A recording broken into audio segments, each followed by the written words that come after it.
like, share, and subscribe here on this particular channel as we move closer and closer on the podcast. I appreciate y'all. Look, I'm going to make this really quickly. A lot of folks have already spoken on this, but y'all know it takes me recently, Vladimir Zelensky, Mr. Ballet Shoes himself out of Ukraine, was invited to the White House with the purpose was to sign the peace agreement, which say, hey, you got $350 billion of our tax dollars, so you can fight your little proxy war and make the Democrats happy about that. You know, if it's a Democratic president, for the most part, there's going to be some type of war in the world, and it comes to find out they like to fund it. Now, I'm not saying it's just Democrats who love to fund wars, because wars means billions of dollars, even American companies and foreign companies, to make money. But what is so awesome about this is how it was exposed that they give $350 billion in Ukraine. So he brings his little ass into the White House and talking trash. And he thought the president and the vice president was going to allow that. And they did what they were supposed to. They were supposed to shut him down and they would kick his little ass up out the White House. How dare you? Like the president said, you holding the cards. How you going to make demands? How you going to make complaints? Where's our $350 billion? Hell, we're trying to save you. And for those of you who don't understand, if America is mining for minerals over there per the agreement, Ukraine will have to worry about anybody else attacking Ukraine, because if America has business interests over there, that means those other countries think twice, including Russia, to think twice about trying to invade or trying to attack, because that means they have to come up against our military. And nobody in the world really wants that smoke. Now, China, ooh, but other than that, don't nobody really want that smoke, because nobody wants to leave here. Everybody wants to be alive to enjoy the fruits and labor of this world. And so he gets over there. He wants to ask questions and talk like he's in charge, like the president said to his little ass. Look, I've made you a tough guy. America's made you to be a tough guy. We had you back. It's almost like, let me tell you how Zelensky is. It's like you go, say you're in the schoolyard, right? You're the smallest one. Folks are kicking your little ass around. And then you go and get help. And then you bring a bunch of big dudes with you.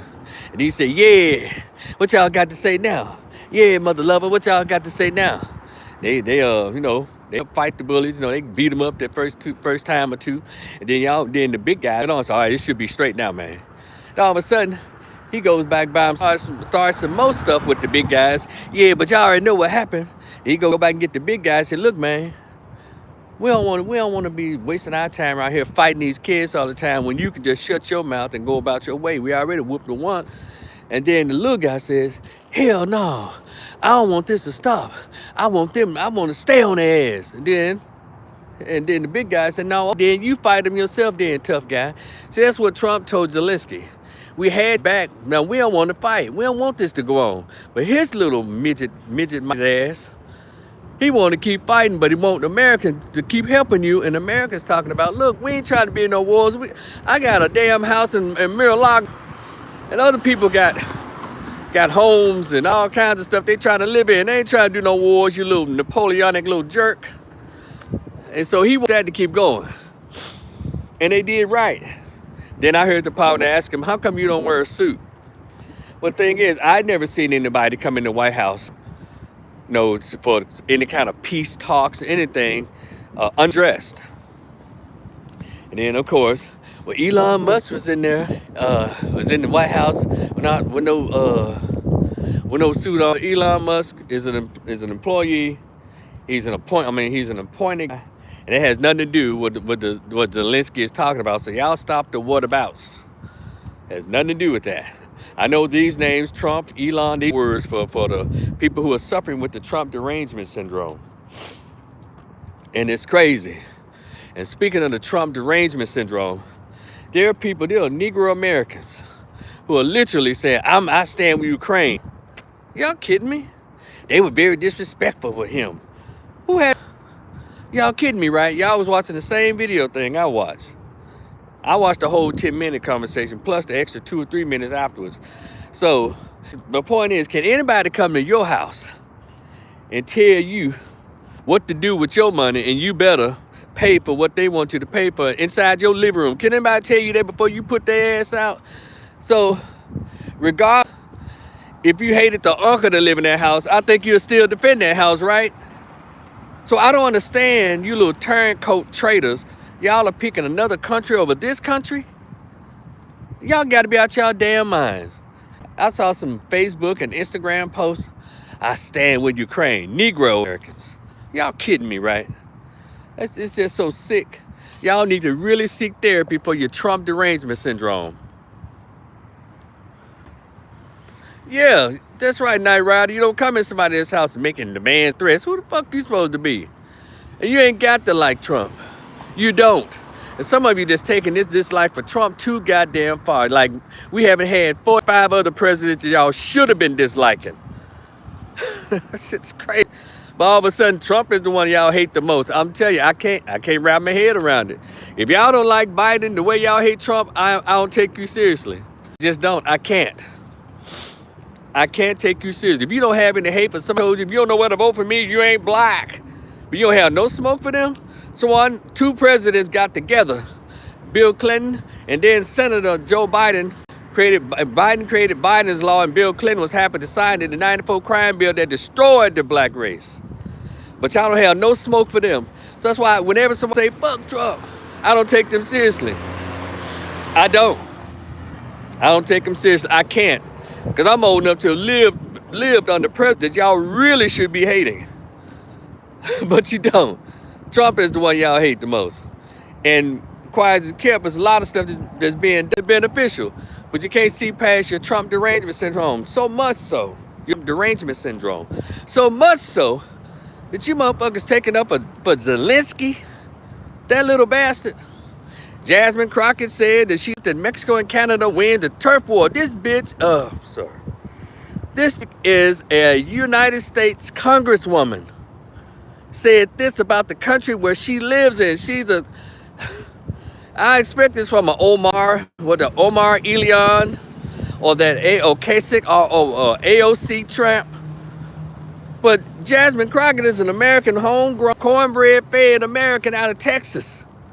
And she said she hopes that Mexican and Canadian countries win the tariff war. Like her own fucking country. Y'all come on, man. I don't care what you say. When I hear that, and I have my issues with America. I do. But y'all let me know when. Let's all line up and see if we got our visas and passport. Let's move somewhere else. And then as soon as you say you're not American, my folks is raised in Mississippi. My folks is raised down in Louisiana. My folks is raised come down to the part of Kentucky. My folks all the way down in Alabama. Then you can't take it from you then, but because you hate Trump so much, you'll say you want country to fail? Because you don't like him, you gotta be out your damn mind. So that's the kind of foolishness I've been seeing on social media and since that visit to the White House. So you weirdos. Since Zelensky visited the White House, you gotta be out your damn mind. Again, I was with the president. Even if that lying Indian chick had won, do you think I'd put on my Facebook page or in my social media that I'd pick another country over America? I can't. It's because I don't like her. Because I don't like her. I didn't want her to be president. I hate that she won. You think I'd act like that? What kind of? No, I don't wave the red, white, and blue flag like that. But I live in reality. You know, you ought to be ashamed of yourselves. You just ought to be ashamed. And then if you don't like it, move. Go do something else. Or if you don't like him being president, get your people out. For 2028, 2026, get your people out. And for the next presidential race, get your people out. But I guarantee you, in 2028, it's gonna be hard. It's gonna be hard to beat A.D. Vance. It's gonna be kind of tough to beat him. Yeah, right. I'm literally, you turning your back on your own country because you hate the president of this country? Shit. Anyway, yo, y'all boo. It's your man Rico the Opinionist. Just sharing my thoughts. Y'all continue to like, share, and subscribe. I'll talk to y'all later. Peace.